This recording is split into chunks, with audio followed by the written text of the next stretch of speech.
Welcome, everyone. Today we're diving into one of the short stories of Edgar Allan Poe, The Fall of the House of Usher. The story begins with the unnamed narrator arriving at the house of his childhood friend, Roderick Usher, having received a letter from him in a distant part of the country, complaining of an illness and asking for his help. As he arrives, the narrator notices a thin crack extending from the roof, down the front of the house and into the adjacent tarn or lake. It is revealed that Roderick's sister, Madeline, is also ill and falls into cataleptic, death-like trances. Roderick and Madeline are the only remaining members of the Usher family. The narrator is impressed with Roderick's paintings and attempts to cheer him by reading with him and listening to his improvised musical compositions on the guitar. Roderick sings The Haunted Palace, then tells the narrator that he believes the house he lives in to be alive, and that this sentience arises from the arrangement of the masonry and vegetation surrounding it. Further, Roderick believes that his fate is connected to the family mansion. Roderick later informs the narrator that Madeline has died. Fearing that her body will be exhumed for medical study, Roderick insists that she be entombed for 2 weeks in the family tomb located in the house before being permanently buried. The narrator helps Roderick put Madeline's body in the tomb, whereupon the narrator realizes that Madeline and Roderick are twins. The narrator also notes that Madeline's body has rosy cheeks, which sometimes happens after death.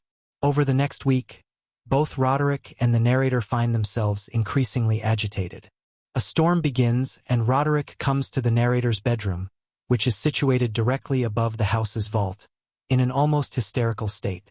Throwing the windows open to the storm, Roderick points out that the lake surrounding the house seems to glow in the dark, just as Roderick depicted in his paintings, but there is no lightning or other explainable source of the glow. The narrator attempts to calm Roderick by reading aloud from a medieval romance entitled The Mad Tryst, a novel involving a knight named Ethelred who breaks into a hermit's dwelling in an attempt to escape an approaching storm, only to find a palace of gold guarded by a dragon. Ethelred also finds a shining brass shield hanging on a wall. Upon the shield is inscribed, "Who entereth herein, a conqueror hath been. Who slayeth the dragon, the shield he shall win. Wink with a frown one."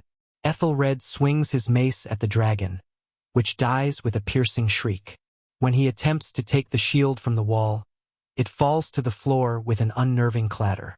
As the narrator reads of the knight's forcible entry into the dwelling, he and Roderick hear cracking and ripping sounds from somewhere in the house.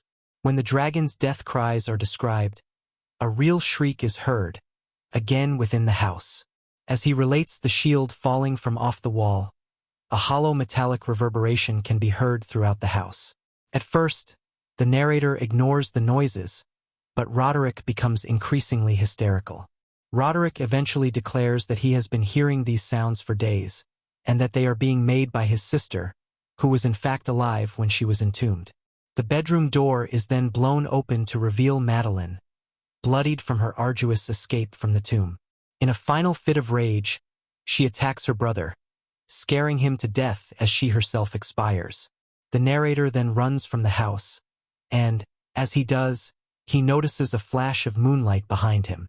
He turns back in time to see the moon shining through the suddenly widened crack in the house. As he watches, the house of Usher splits in two and the fragments sink away into the lake. The story ends here. If you want to hear more story summaries, please subscribe to the channel. Thank you.